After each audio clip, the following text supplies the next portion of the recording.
அனைவருக்கும் வணக்கம்.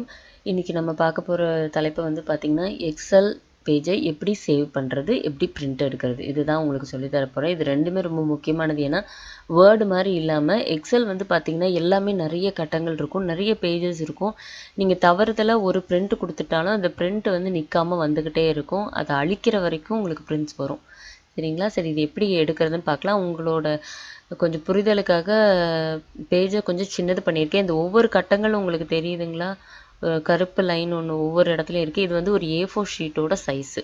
அப்போ பாருங்கள், இந்த கரெக்டாக எனக்கு தேவையான கண்டென்ட் வந்து ஃபஸ்ட்டு பேஜ்லேயும் செகண்ட் பேஜ்லேயும் 2 கலந்துருக்கு. தெரியுதுங்களா? இப்போ உங்களுக்கு நான் பிரிண்ட் ப்ரிவ்யூ காட்டுறேன் பாருங்கள்.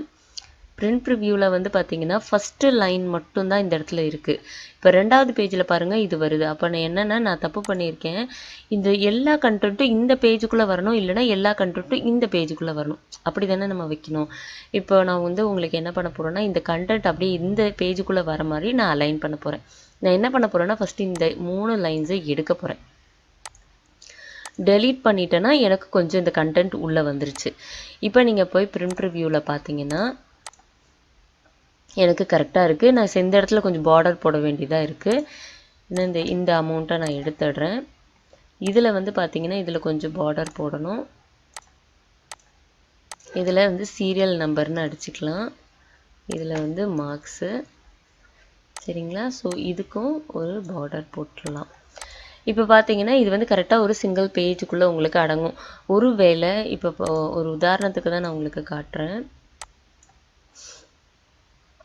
இப்போ பாருங்கள், இந்த மார்க்ஸ் அப்படிங்கிறது வந்து கரெக்டாக அந்த டாட்டட் லைனுக்கு வெளியே போயிடுது. உங்களுக்கு தெரியுதுங்களா? உங்களுக்கு இன்னும் கொஞ்சம் ஜூம் பண்ணுறீங்க பாருங்கள். இது வந்து குட்டி குட்டி டாட்ஸாக இருக்குது. அந்த டாட் லைனுக்கு வெளியே இந்த மார்க்ஸ் ஏரியா போயிடுச்சு. இந்த மாதிரி இருந்ததுன்னா நம்ம என்ன பண்ணணும் அப்படின்னா, முடிஞ்ச வரைக்கும் செல்ஸை கொஞ்சம் ஷார்டன் பண்ண பாருங்கள். நீங்கள் கொஞ்சம் ஷார்டன் பண்ணிங்கனாலே வந்து இந்த மார்க்ஸோ இல்லை எந்த லைன் காலமோ அது அப்படியே உள்ளே வரத்துக்கு முயற்சி பண்ணும். ஒரு வேலை உங்களுக்கு நிறையா இருக்குது, அதையும் நான் காட்டுறேன். இந்த மாதிரி இருக்குது, நிறைய இருக்குது. இதில் என்னால் எடுக்க முடியலை. ஒரு A4 சைஸில் என்னால் பிரிண்ட்ஸ் எடுக்க முடியல. உதாரணத்துக்கு பாருங்கள், இதில் வந்து ஒரு பகுதி இருக்குது, 2வதுல ஒரு பகுதி. அப்போ கிட்டத்தட்ட பார்த்தீங்கன்னா 2 பக்கத்துலேயும் முழுசாக உங்களுக்கு பேஜஸ் வருது. இதை தவிர 3வது பக்கத்துலேயும் கொஞ்சம் டீட்டெயில்ஸ் இருக்குது. இந்த மாதிரி இருந்ததுன்னா நம்ம என்ன பண்ணணும்? நல்லா கவனிங்க. ஃபஸ்ட்டு நம்மளுக்கு A4 சைஸில் தான் ஹாரிசாண்டலாக இருக்கிறதுனால தான் உங்களுக்கு இந்த பிரச்சனை. இதே வேர்ட்டிக்கலாக நீங்கள் பேஜை மாற்றி பாருங்கள். அதாவது பேஜ் செட்டப்பில் போயிட்டு போர்ட்ரேட்டுன்னு இருக்கிறத லேண்ட்ஸ்கேப்புன்னு மாற்றி ஓகே கொடுங்க. ஓகே கொடுத்தீங்கன்னா உங்களுக்கு சர்டன் ஏரியா வருது. இப்போ பாருங்கள், ஒன்றாவது பேஜில் வந்து எல்லாமே இருக்குது. இந்த பேஜ் வந்து பார்த்திங்கன்னா இங்கே கீழே தெரியும் உங்களுக்கு. இது வந்து 1வது பேஜ். இந்த இடத்துல பாருங்கள், இங்கே உங்களுக்கு எத்தனை பேஜ் டோட்டலாக நான் பிரிண்ட் எடுக்கப்படுது அப்படிங்கிறது உங்களுக்கு காட்டிடும். தெரியுதுங்களா? 1 of 3 அப்படின்னு இருக்குது. அப்படின்னா என்ன அர்த்தம்னா, மொத்தம் வந்து உங்களுக்கு 3 பேஜுகள் இருக்குது. அதில் இப்போ நீங்கள் பார்த்துட்டு இருக்கிறது 1வது பேஜ் அப்படின்னு சொல்லுது.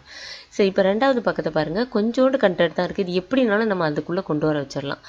அடுத்த பேஜில் கொஞ்சம் கண்டென்ட் இருக்குது. சரி, இப்போ வந்து பாருங்கள், நல்லா கவனிங்க. இந்த இடத்துல டாட்டட் லைன் போகுது, இந்த இடத்துல டாட்டட் லைன் போகுது. அப்போ மேக்ஸிமமாக நான் வந்து என்ன பண்ணலான்னா, நான் வந்து கொஞ்சம் வேணால் ரெடியூஸ் பண்ணலாம் ஒவ்வொரு கட்டத்துலேயும், இல்லைங்களா? இப்போ நல்லா கவனிங்க. நான் என்ன பண்ணுறேன்னா, ஒவ்வொரு கட்டத்துலேயும் கொஞ்சம் கொஞ்சமாக அந்த ரேட்ஸ் தெரிகிற அளவுக்கு நான் கொஞ்சம் கொஞ்சமாக குறைக்கிறேன்.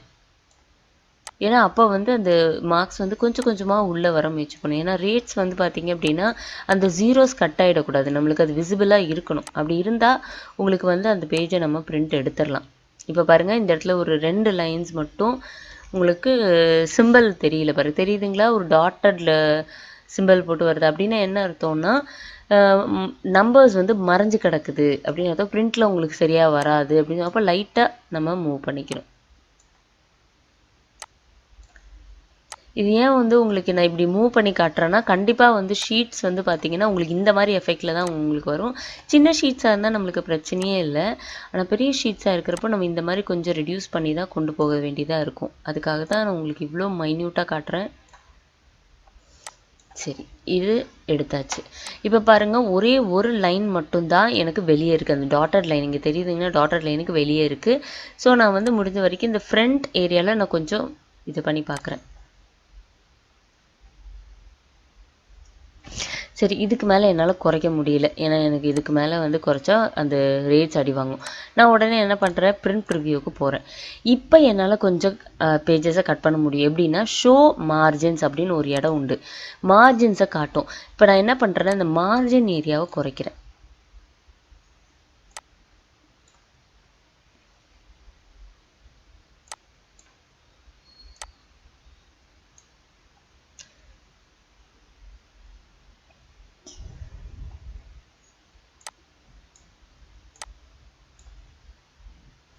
இப்போ பாருங்க, எனக்கு தேவையான எல்லாமே ஒரே பக்கத்துக்குள்ளே எனக்கு வர பார்த்துருச்சு.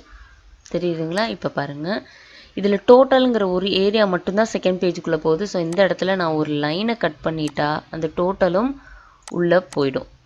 தெரியுதுங்களா? ஸோ இப்போ எல்லாம் ஒரே பக்கத்துக்குள்ளே எனக்கு வந்துருச்சு. பிரிண்ட் நியூ இது போயிட்டு பிரிண்ட் கொடுத்து பிரிண்ட் ப்ரிவ்யூ போகிறேன். இப்போ எல்லாம் ஒரே பக்கத்துக்குள்ளே எனக்கு வந்துருச்சு. இங்கே தெரியுதுங்களா உங்களுக்கு? பேஜ் வந்து பார்த்தீங்கன்னா 1 of 1 அப்படின்னு இருக்குது.